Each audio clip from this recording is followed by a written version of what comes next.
ॐ अज्ञानतिमिरान्धस्य ज्ञानञ्जनशलाकया चक्षुरुन्मीलितं येन तस्मै श्रीगुरुवे नमः। नमो विष्णुपादाय कृष्णप्रेष्ठाय भूतले श्रीमते भक्तिवेदान्तस्वामिन्निति नामिने। नमस्ते सारस्वते देवे गौरवाणी प्रचारिणे निर्विशेष शून्यवादी पाश्चात्यदेशतारिणे। जय श्री कृष्ण चैतन्य प्रभु नित्यानंद श्री अद्वैत गदाधर शिवासादि गौर भक्त वृंद। हरे कृष्णा कृष्णा कृष्णा हरे हरे, हरे राम राम राम हरे हरे। हरे कृष्णा। आप सभी भक्तों का हार्दिक स्वागत है आज के श्रीमद् भागवत के इस कथा में।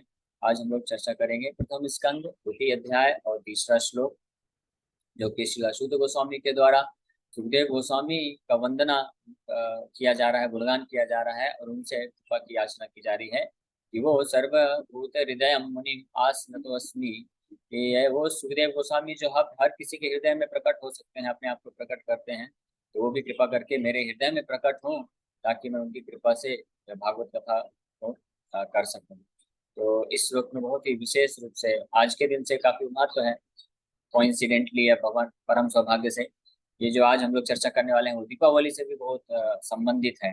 दीपावली मतलब दीपों, कई दीपक जला के अयोध्या में भगवान रामचंद्र का स्वागत किया गया। तो दीपक से हमको क्या मिलती है? रोशनी मिलती है। तो रोशनी क्या है? रोशनी का क्या लक्षण होता है? रोशनी के प्रभाव से आने से क्या होता है? समस्त अंधकार जो है नष्ट हो जाता है, तमोगुण जो है नष्ट हो जाता है। ये है दीपावली का मेन जो मुख्य उद्देश्य है। कि दीपावली के माध्यम से सभी भक्त लोग भगवान रामचंद्र को अपने जीवन में आमंत्रित करते हैं, अपने हृदय में आमंत्रित करते हैं। और जैसे ही भगवान किसी के जीवन में और हृदय में प्रकट हो जाते हैं, उसी भांति कार्य करते हैं जिस प्रकार से सूर्य के प्रकट होने से समस्त जगत से जो अंधकार नष्ट हो जाता है, दीपक की रोशनी से, सूर्य की रोशनी से समस्त अंधकार नष्ट हो जाता है और लोग वास्तविकता में जान पाते हैं कि हम कौन हैं, हमारे जीवन का लक्ष्य क्या है और क्या प्राप्त करना है, क्या साधन है, क्या साध्य है, ये सब जान के अपने अपने कार्यकलाप में, गतिविधियों में लग जाते हैं।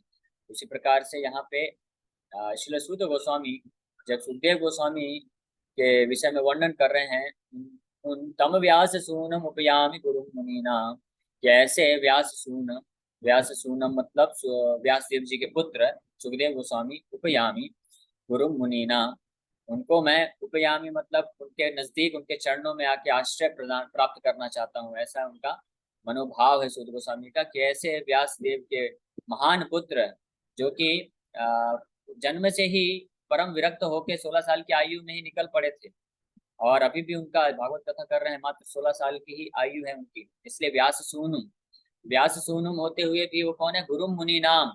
वो समस्त मुनियों के भी गुरु हैं। साधारण लोगों के तो गुरु है ही है, लेकिन जो मुनि नाम मतलब ग्रेट सेजेस, जो बहुत ही हजारों हजारों लाखों लाखों साल से भी जो आध्यात्मिक मार्ग में प्रगति करने का प्रयास कर रहे हैं, उन सबके वो गुरु हैं। जब सुखदेव गोस्वामी यहाँ पे बैठ के कथा कर रहे थे परीक्षित महाराज को, तो उनकी सभा में कौन था?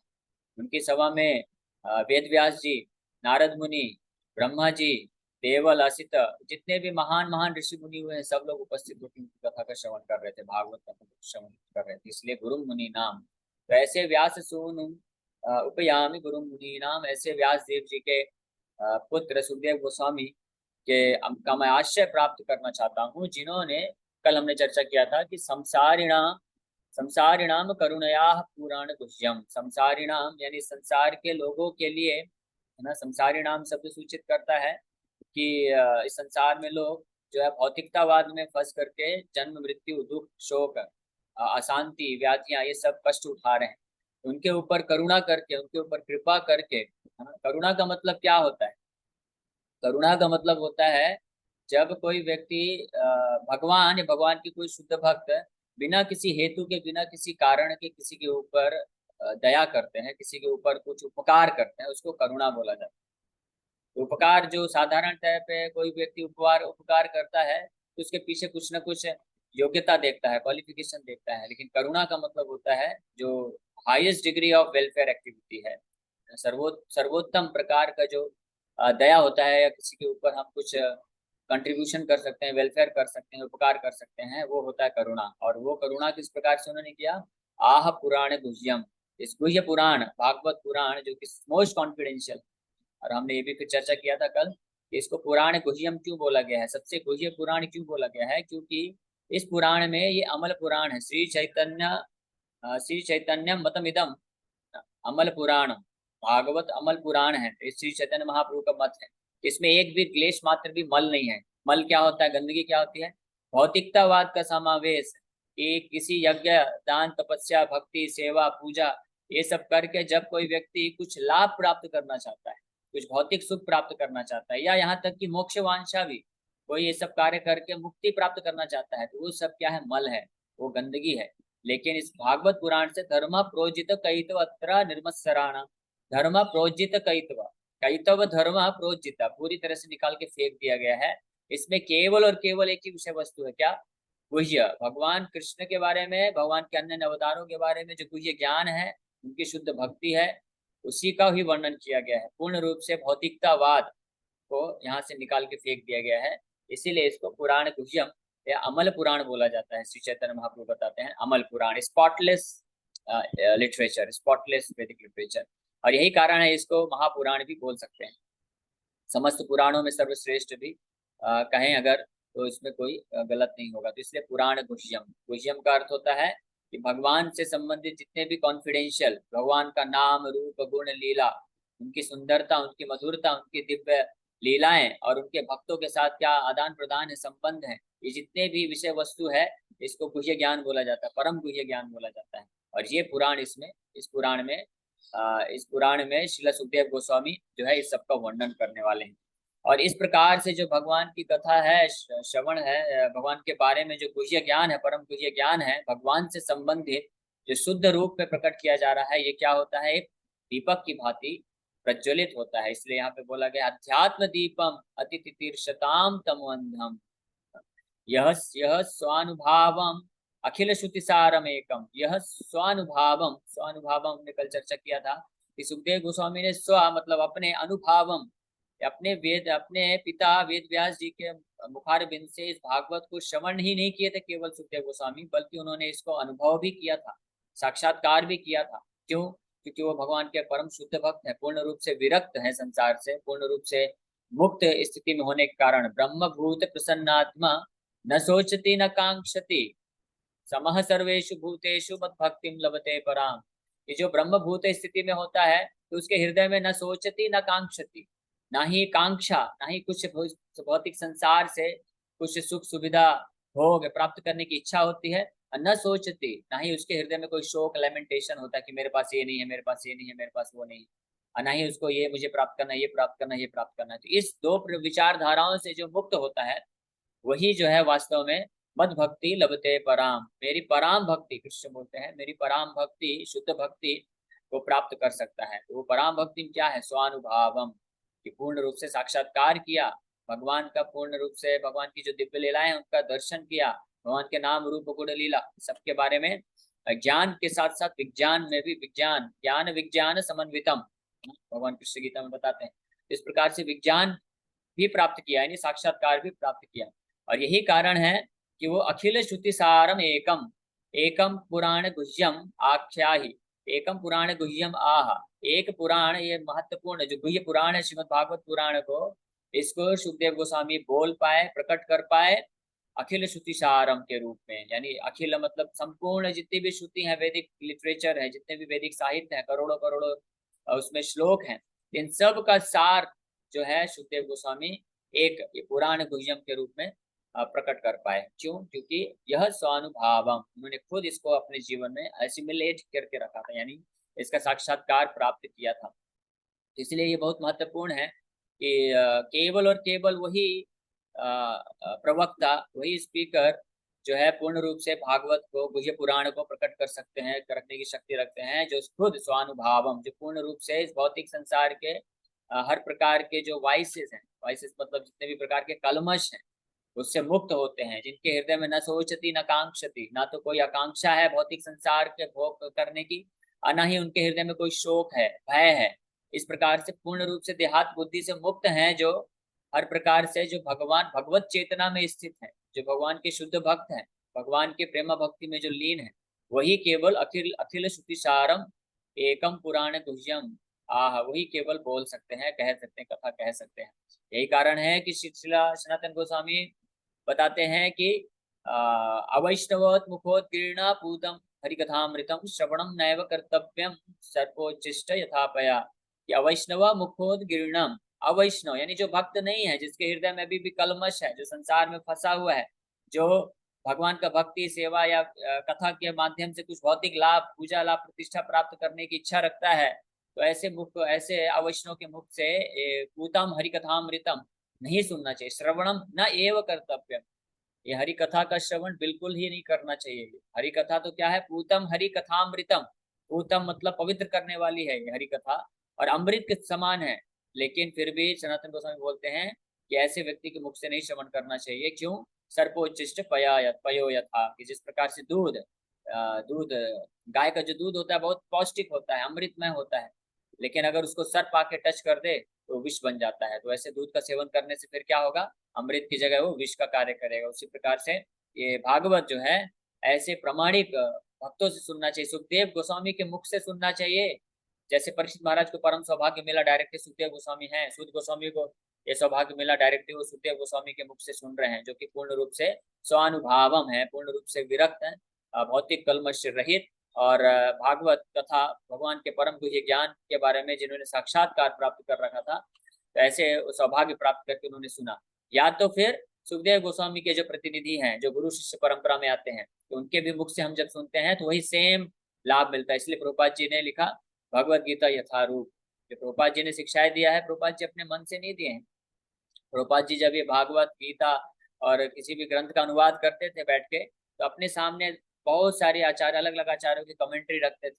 तो उन सबसे पहली बात तो प्रभुपाद जी स्वयं एक प्रमाणिक गुरु शिष्य परंपरा में कनेक्टेड है, संबंधित है, और अपने जो प्रमाणिक गुरु हैं श्रील भक्ति सिद्धांत सरस्वती ठाकुर, जो कि ब्रह्म मध्वा गौड़ी संप्रदाय में एक महानतम आचार्य हुए, वो उनसे प्रभुपाद जी दीक्षा लिए, उनका आशीर्वाद प्राप्त किए, और भक्ति सिद्धांत महाराज जी ने उनको आदेश दिया कि आप जाइए और इस चैतन्य महाप्रभु के जो मैसेज हैं प्रमाणिक रूप में पूरे विश्व में इसका प्रचार करिए। तो इस प्रकार से शक्ति प्राप्त करके प्रभुपाद जी ने, और उसके ऊपर भी प्रभुपाद जी जब कोई तात्पर्य लिखते थे, जैसे जो भी हम तात्पर्य अनुवाद ट्रांसलेशन जो भी पढ़ रहे हैं उसको लिखते थे प्रभुपाद जी, तो अपने पूरे जितने भी प्रीवियस आचार्य हैं, विशेष रूप से श्रील भक्तिदान सरस्वती ठाकुर, भक्ति विनोद ठाकुर, सनातन गोस्वामी, रूप गोस्वामी, विश्वनाथ चक्रवर्ती ठाकुर, बलदेव विद्याभूषण, रामानुजाचार्य, श्रीधर स्वामी, इस प्रकार के कई महान आचार्यों की टीकाओं के आधार पर प्रभुपाद जी ने हम सबको बड़ा सरल भाषा में उसी सिद्धांत को बिना उसमें कुछ डाइल्यूट किए एज इट इज हमारे सामने प्रकट किए। इसलिए हम भाग्यशाली हैं कि हमको भी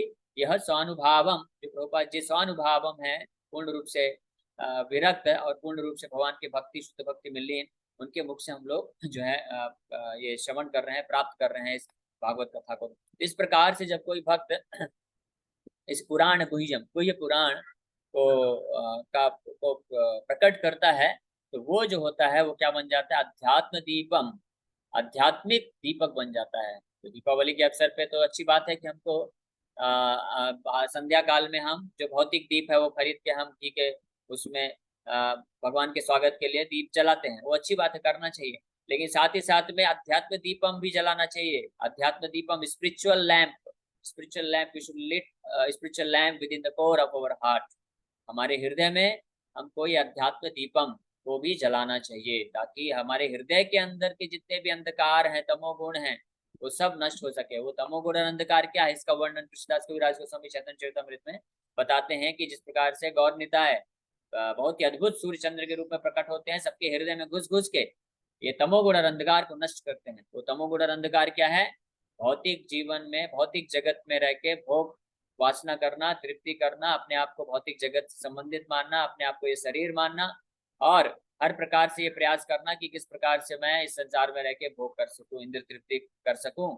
या इसके अलावा अंधकार तमोगुण का जो सबसे ज्यादा गहरा प्रभाव है वो ये है कि इस भौतिक संसार से मोक्ष प्राप्त कर सकूं और जाके ब्रह्म में विलीन हो जाऊं। ये जो तदात्म का भाव है, जो मायावादी लोग सोचते हैं कि हम इस भौतिक संसार को त्याग करके भगवान में विलीन हो जाए और हम भी भगवान बन जाए, है ना। जैसे एक व्यक्ति एक बार बहुत राम राम राम राम राम राम राम राम राम राम राम राम राम राम राम राम जप कर रहा है 24 घंटे निरंतर। तो एक भक्त इस्कॉन के उसको मिले, बोले अरे कितना महान भक्त है ये, तो निरंतर राम का नाम ले रहा है। फिर उसको पूछे कि आपको कैसे क्या प्रेरणा मिलती है कि आप 24 घंटे राम का नाम ले रहे हैं। तो वो बोला कि राम का नाम लेते लेते लेते लेते एक दिन मैं राम बन जाऊंगा। तो ये है अंधकार, घोर तमोगुण है। ये अंधकार की सबसे बड़ी सीमा है, इससे बड़ा अंधकार तो सृष्टि में हो ही नहीं सकता ये घोर तमोगुण के अलावा। इस प्रकार के जितने भी अलग अलग प्रकार के अंधकार हैं, तमोगुण हैं, उनको हमको अपने हृदय से निकालना है। यही हमारे जीवन का उद्देश्य, तब हम भगवान के शुद्ध भक्ति का रस आस्वादन कर सकते हैं, प्रेम भक्ति हम प्राप्त कर सकते हैं उसी स्थिति पे। और इस घोर अंधकार तमोगुण को नाश करने के लिए ये जो भौतिक लैंप हैं ये नहीं काम करेंगे। ये जो भौतिक मटेरियल लैंप हम जलाते हैं, अच्छी बात है, हमको जलाना है, सेलिब्रेट करना है हमको, क्योंकि एक्सटर्नल भी जरूरी है ना। जिस प्रकार से बाहरी रूप से हम अपने शरीर को स्वच्छ रखते हैं, साफ सफाई करते हैं, लेकिन वो सफिशिएंट नहीं है। हमको अपने हृदय को भी स्वच्छ बनाना है। तो इसी प्रकार से बाहर से तो हमको भगवान रामचंद्र के स्वागत हेतु लाखों की संख्या में दिए जलाना है। जैसे अभी अयोध्या में प्लान कर रहे हैं, करोड़ों की संख्या में दिए दीपक जला रहे हैं, बहुत अच्छी बात है, होना चाहिए, क्योंकि भगवान रामचंद्र परम भगवान है। और उनके एक साधारण व्यक्ति के स्वागत में, साधारण व्यक्ति का बर्थडे मनाते हैं, मैरिज एनिवर्सरी मनाते हैं, तो हम कितना लोग खर्चा करते हैं। हाँ, कोई प्रधानमंत्री आ जाए पूरा सिटी साफ कर देते हैं, उसके लिए फ्लैग्स लगा देते हैं, सफाई कर देते हैं। तो यहाँ पे तो परम भगवान आ रहे हैं, परम भगवान श्री रामचंद्र आ रहे हैं, तो उनके स्वागत हेतु तो धूमधाम से बहुत सारे दिया जलाने चाहिए, लैंप जलाने चाहिए, और सेलिब्रेट करना चाहिए, पटाखे फोड़ना चाहिए, है ना। कुछ लोग बोलते हैं पटाखे नहीं फोड़ना चाहिए, पॉल्यूशन होगा। अरे क्या पॉल्यूशन होगा? आप जब इतने अंधाधुंध गाड़ी चलाते हैं, इतना सारा फैक्ट्री का धुआं निकालते हैं, तब पॉल्यूशन नहीं होता। ये भगवान के सेलिब्रेशन हेतु हम अगर कुछ कार्य करते हैं, तो उसमें लोग बोलते हैं कि वेस्ट कर रहे हो, वेस्ट ऑफ मनी, है ना। जैसे कोई भगवान के भक्त लोग जब बड़े बड़े मंदिर बनाते हैं भगवान के लिए, तो कुछ नास्तिक लोग होते हैं, बोलते हैं इतना पैसा क्यों खर्च कर रहे हो, करोड़ों रुपए, इससे तो आप भिखारियों को खाना खिला दो। तो आपको तब कहाँ जाते हैं, आपकी भिखारियों की चिंता तब कहाँ जाती है, जब आप करोड़ों रुपए खर्च करते हैं अननेसेसरी चीजों में। कॉस्मेटिक इंडस्ट्री में जितना पैसा खर्च होता है, अगर वो सब हटा दिया जाए, पूरे पृथ्वी के सारे भिखारी जो है खाना पीना पा लेंगे, है ना। बॉलीवुड इंडस्ट्री, कॉस्मेटिक इंडस्ट्री, इतने सारे इतने व्यर्थ जो खर्चा करते हैं, व्यर्थ नहीं है, बुरा मत मानिएगा माता जी को कि कॉस्मेटिक व्यर्थ है, लेकिन कहने का भाव ये है कि जब पैसे की बात भिखारियों की याद केवल तब क्यों आती है जब मंदिर बनाए जाते हैं। इनफैक्ट इसका उल्टा है, जहाँ पे भी जितने बड़े बड़े मंदिर हैं आप देखिए, वहाँ के आसपास कई किलोमीटर तक लोग कोई भिखारी नहीं होता है, फ्री में प्रसादम मिलता है। जगन्नाथपुरी चले जाइए, तिरुपति बालाजी चले जाइए, श्रृंगनाथ चले जाइए, है ना, श्रीनाथ जी चले जाइए, इस्कॉन के कई टेम्पल्स में हम लोगों को फ्री प्रसाद देते हैं। तो ये मंदिर बहुत जरूरी है। तो उसी प्रकार से जो एक्सटर्नल है कि दीपक जलाना, पटाखे फोड़ना, ये त्योहार है, ये भगवान राम को हम अपने प्रेम प्रेम की अभिव्यक्ति है, इस भाव से हमको ये सब सेलिब्रेट करना उचित है। इस भाव से हमको सेलिब्रेट करना चाहिए, उनका पूजा करना चाहिए, नाम जप करना चाहिए। ये एक्सटर्नल भी जरूरी है, लेकिन इससे ज्यादा महत्वपूर्ण है कि हम इंटरनली, आंतरिक रूप से हम भगवान को इन्वाइट करें अपने हृदय को स्वच्छ बना के, और अंधकार को नष्ट करके, तमोगुण को नष्ट करके। तो वो अंधकार या तमोगुण कैसे नष्ट होता है? अध्यात्म दीपम के द्वारा। जैसा कि श्लोक में शिला सुद गोस्वामी, सुखदेव गोस्वामी के बारे में कहते हुए बोल रहे हैं कि ऐसे सुखदेव गोस्वामी को मैं प्रणाम करता हूँ, जिन्होंने बड़ी कृपा करके क्या किया है? अध्यात्म दीपम दिया है। अध्यात्म दीपक हमको प्रदान कर रहे हैं इस भागवत पुराण के माध्यम से। तो जब हम भगवान के बारे में प्रमाणिक गुरु सुखदेव गोस्वामी जैसे प्रमाणिक गुरु या उनके प्रतिनिधि, शुद्ध प्रतिनिधि के मुख से जब हम ये भागवत कथा का श्रवण करते हैं, तो इस प्रकार से अध्यात्म दीप जो है हमारे हृदय में उपस्थित हो जाता है, जल जाता है। और उसका प्रभाव क्या होता है? हर प्रकार के जो तमो है यहाँ पे, हर प्रकार के जो तमोगुण है, तमो अंधम, वो नष्ट हो जाते हैं। अति तितीर्षताम तमो अंधम। अति तितीर्षताम मतलब कि ऐसे व्यक्ति जो अपने आप को इस प्रकार के तमोगुण और अंधकार, अंधकार को नष्ट करना चाहते हैं, तो उनको इस प्रकार से अध्यात्म दीप को अपने हृदय में प्रज्वलित करना चाहिए। और अध्यात्म दीप क्या है? जो सुखदेव गोस्वामी यहाँ पे आगे चल के भागवत के ऊपर पूरा विस्तार से जो कथा करने वाले हैं, यही अध्यात्म दीप बनता है। और सुखदेव गोस्वामी के गुरु शिष्य परंपरा में आने वाले जितने भी हमारे प्रामाणिक आचार्य हैं, प्रतिनिधि हैं, जिन्होंने बड़े सुंदर तरीके से इन भागवत के एक एक श्लोक पे जो है विस्तार से अच्छे से टीका टिप्पणी किया है, उनके हम जो आश्रय में रह के उनके चरण कमलों में हम प्रार्थना करके हम लोग जो है श्रवण करेंगे। तो सूद गोस्वामी भी इसी भाव से अपने गुरु महाराज श्री सुखदेव गोस्वामी को प्रणाम कर रहे हैं, याद कर रहे हैं, और उनकी कृपा की याचना कर रहे हैं। ये सूत गोस्वामी की महान विनम्रता है। कोई भी प्रामाणिक गुरु होते हैं, आचार्य होते हैं, तो उनका यही लक्षण होता है कि वो अपने आप को एक विनम्र सेवक समझते हैं अपने गुरु महाराज का, अपने गुरु का, और साथ ही साथ भगवान का। तो ये होता है भाव। क्योंकि पहले अध्याय में हमने देखा था कि किस प्रकार से सौनक आदि ऋषि ने 6 प्रकार के प्रश्न पूछे सूत गोस्वामी से, है ना। सबसे पहला प्रश्न तो उन्होंने पूछा कि वो सर्वश्रेष्ठ उपाय बताइए आप, जिससे साधारण व्यक्ति भी परम सिद्धि को प्राप्त कर सके। वो क्या है सर्वश्रेष्ठ? फिर दूसरा पूछते हैं कि यत् सारम, है ना, कि सार, essence of all the scriptures, सारे शास्त्रों का एसेंस बताइए। तो इस प्रकार से वो प्रश्न को याद करते हुए सूत गोस्वामी को प्रश्न याद आ रहा है, तो इसलिए मंगलाचरण में वो क्या बोल रहे हैं, यह स्वानुभावम अखिल श्रुति सारमेकम अध्यात्म दीपम मतितितीर्षताम तमोअंधम संसारिणाम करुणया पुराण गुह्यम तम व्यास सोपयामि गुरुम मुनीनाम। इस प्रकार से उनको याद आ रहा है कि ये यहाँ पे सौनक आदि ऋषि यहाँ पे मुझे रिक्वेस्ट कर रहे हैं कि आप समस्त वैदिक शास्त्रों का सार बताइए, एसेंस ऑफ ऑल द वैदिक लिटरेचर्स। लेकिन अखिल श्रुति सारम एकम आह पुराण गुह्यम, तो ये जो अखिल श्रुति सार है, सारे समस्त वैदिक साहित्यों का जो सार है, उसका जो है वखान, उसकी जो व्याख्या है मेरे गुरु महाराज ने व्यास सूनम गुरुम मुनि नाम, जो समस्त गुरुओं के, समस्त मुनियों के जो गुरु हैं, तो सुखदेव गोस्वामी उन्होंने ही किया है, ये सार बताया है। तो let me offer my respectful obeisances to my spiritual master Srila Sukhdev Goswami, कि मैं अपने गुरु महाराज सुखदेव गोस्वामी के चरण कमलों में वंदना करूं, और उनकी कृपा से जिन्होंने इस अध्यात्म दीप को प्रकट किया है पूरे संसार के संसारी लोगों पे करुणा करते हुए, इस पुराण गुह्यम भागवत पुराण को प्रकट किया है, तो वो कृपा करके मुझे आशीर्वाद दें और वो मेरे हृदय में प्रकट हो, और इस प्रकार से इस भागवत को वो वर्णन करें। इस प्रकार से बड़े सुंदर तरीके से यहाँ पे सूत गोस्वामी सुखदेव गोस्वामी को स्मरण कर रहे हैं, उनकी वंदना कर रहे हैं, उनको प्रार्थना कर रहे हैं, और ये इस प्रकार से भागवत पुराण, भागवत कथा को करने के लिए अपने आप को प्रिपेयर कर रहे हैं। इसलिए यही हर भक्त का ये भाव होना चाहिए, विशेष रूप से जो भगवान के बारे में कुछ कथा करते हैं या हम श्रवण करते हैं, तो हर हर स्थिति में हमको इस तरह से प्रेयरफुल होना चाहिए, हमारा मूड होना चाहिए कि वास्तव में ये जो भागवत कथा है, भगवान के बारे में जो दिव्य ज्ञान है, परम तुझे ज्ञान है, ये जो दिव्य पुराण है, ये वास्तव में भगवान की कृपा से और भगवान के शुद्ध भक्तों की कृपा से, आचार्यों की कृपा से ये मैनिफेस्ट होता है, ये प्रकट होता है।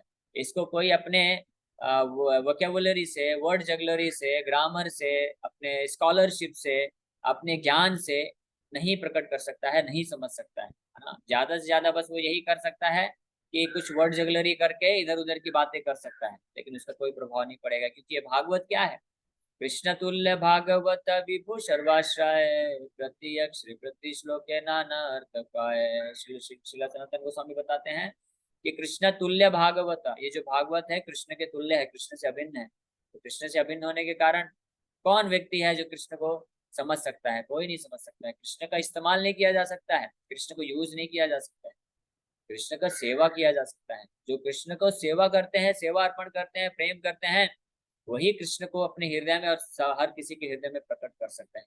जो केवल अपने संस्कृत स्कॉलरशिप के आधार पर, ग्रामर के आधार पर, वर्ड जगलरी के आधार पर जो ये कृष्ण भागवत तुल्य, कृष्ण कृष्ण तुल्य भागवत, इसका इस्तेमाल करते हैं केवल अपना नाम, पूजा, लाभ, प्रतिष्ठा हेतु या कुछ भौतिक ऐश्वर्य प्राप्त करने के लिए, इस प्रकार के लोग महानतम अपराधी होते हैं। ये महान अपराध करते हैं भगवान कृष्ण के चरण कमलों में, और ऐसे लोग कभी भी जो है भागवत को ना तो समझ सकते हैं न समझा सकते हैं। और इसी भाव से सूत गोस्वामी जो है विनम्रता पूर्वक इस भागवत कथा को करने के पूर्व वो सेवा का भाव विकसित कर रहे हैं, और अपने गुरु महाराज सुखदेव गोस्वामी के चरण कमलों में प्रार्थना करते हुए, उनको गुणों का बखान करते हुए, और उनको ओरिजिनल स्पीकर के रूप में बताते हुए यहाँ पे सौनक आदि ऋषि को भागवत कथा करने के लिए अपने आप को प्रिपेयर कर रहे हैं। कि वास्तविक कथाकार, वास्तविक भागवत कथा किसने किया है? सुखदेव गोस्वामी ने किया है। उन्होंने ही स्वानुभावम, इसको, इसके साक्षात्कार को प्राप्त करके इस अध्यात्म दीप को हमारे सामने प्रकट किया है। इसी के साथ हम लोग यहाँ पे आज विराम करेंगे। तो आप सभी भक्तों से रिक्वेस्ट है कि आप लोग अच्छे से दिवाली सेलिब्रेट करिए, और दिवाली सेलिब्रेशन जो है साथ साथ जो भौतिक दीप है, बाहर तो दीप जलाइए ही, लेकिन अपने हृदय में भी ये अध्यात्म दीप को प्रकट करिए, और इस भागवत कथा के माध्यम से भगवान के नाम जप के। इसी के साथ हम लोग यहाँ पे विराम करते हैं। आप सभी भक्तों का बहुत बहुत धन्यवाद कि आप लोग आए और आपने विनम्रता पूर्वक श्रवण किया। दिवाली होते हुए भी, दिवाली के दिन सब लोग बिजी रहते हैं, लेकिन बहुत अच्छी बात है कि लगभग 75 डिवोटीज फिर भी आए। तो इसका मतलब है कि आप सब लोग बहुत ही सिंसियर भक्त हैं और आप सबका तीव्र इच्छा है कि आप लोग भगवान रामचंद्र को वास्तव में अपने हृदय में बुलाना चाहते हैं। हरे कृष्ण। किसी भक्त का कोई प्रश्न है तो पूछ सकते हैं आप। दीपावली छुट्टी के दिन इसको भगवान की भक्ति में कैसे कन्वर्ट करें? हाँ, तो बहुत अच्छी बात है कि छुट्टी के दिन चल रहे हैं। तो जो भक्त होते हैं वो बहुत ही एक्सपर्ट होते हैं अपने सारे रिसोर्सेज, समय को यूटिलाइज करने में। अव्यर्थ कालत्व में गुण होता है, तो इसलिए हर क्षण को हमको इस्तेमाल करना चाहिए भगवान की सेवा में, भगवान के स्मरण में। तो सबसे बेस्ट तो तरीका है कि आप भगवान के बारे में ज्यादा से ज्यादा श्रवण करिए, भगवान के बारे में, भगवान का नाम ज्यादा से ज्यादा जप करिए निरंतर। निरंतर मतलब विदाउट स्टॉपेज आप घर के कार्यकलाप करिए, भगवान की पूजा करिए, सब सामग्री अरेंज करिए, सब कुछ करिए, लेकिन साथ में भगवान के नाम का जप करते रहिए। That will be the best utilization of this vacation. Ankita Mata ji का प्रश्न। हरे कृष्ण प्रभु जी। प्रभु जी, जो आपने एक मतलब एग्जाम्पल दिया था कि वो जो साधु था वो राम राम जप रहा था, जो भी था, पर उसे राम हाँ बनना था। तो ये हाँ पूछना था कि जैसे राम का नाम तो इतना पवित्र होता है, अगर कोई ले रहा है तो उसके अंदर कोई भी नेगेटिविटी है या अहंकार आने ओके की, ऐसे मानो, वो भी तो कम हो सकता है ना। हरे कृष्ण। ओके ओके, हाँ समझ गया समझ गया। बहुत अच्छा प्रश्न पूछा है आपने, बिल्कुल सही बात है कि भगवान का नाम जो है बहुत परम पवित्र है, बहुत शक्तिशाली है, ये बात सत्य है। लेकिन भगवान का राम किस, भगवान का जो नाम होता है किस प्रकार से कार्य करता है, वो एक कल्प वृक्ष के समान है, डिजायर फुलफिलिंग ट्री, चिंतामणि के समान है। जो व्यक्ति जिस भाव में भगवान का आश्रय लेगा, भगवान का नाम उसका उस भाव में जो है उसकी इच्छाओं की पूर्ति करते हैं। क्योंकि भगवान फोर्स नहीं करना चाहते, फोर्स नहीं करते हैं, बलपूर्वक भगवान किसी को अपना सेवक दास नहीं बनाते हैं। अगर कोई बहुत ज्यादा जिद कर रहा है कि नहीं मुझे आप में विलीन होना है, विलीन होना है, तो भगवान बोलते हैं ठीक है भाई, तुमको विलीन होना है, आ जाओ विलीन होके देख लो क्या मिलता है। तो इसलिए भगवान की कृपा है, अद्भुत कृपा है, जबरदस्ती उसको अपना दास, अपना प्रेमी या सेवक नहीं बनाना चाहते। हालांकि भगवान के नाम में पूर्ण शक्ति है। और वास्तव में होता क्या है, जो वैसे लोग इस भाव से जो नाम जप करते हैं, तो कई हजारों हजारों जन्मों तक जप करते करते करते करते इनका हृदय जब शुद्ध होता है, तो भगवान फिर कृपा करके क्या करते हैं, ऐसे लोगों के जीवन में किसी वैष्णव, शुद्ध वैष्णव से मिलवा देते हैं। फिर वो शुद्ध वैष्णव जो है उसको अच्छे से ज्ञान देता है, समझाता है, और फिर सेवा भाव उसके हृदय में प्रकट कराता है। फिर जब वो भगवान का सेवा करता है, नाम जप करता है, तो भगवान की शुद्ध भक्ति को प्राप्त करता है। तो निश्चित रूप में अल्टीमेटली भगवान इस प्रकार से प्रयोजन करते ही हैं अपने शुद्ध भक्त के माध्यम से। ओके।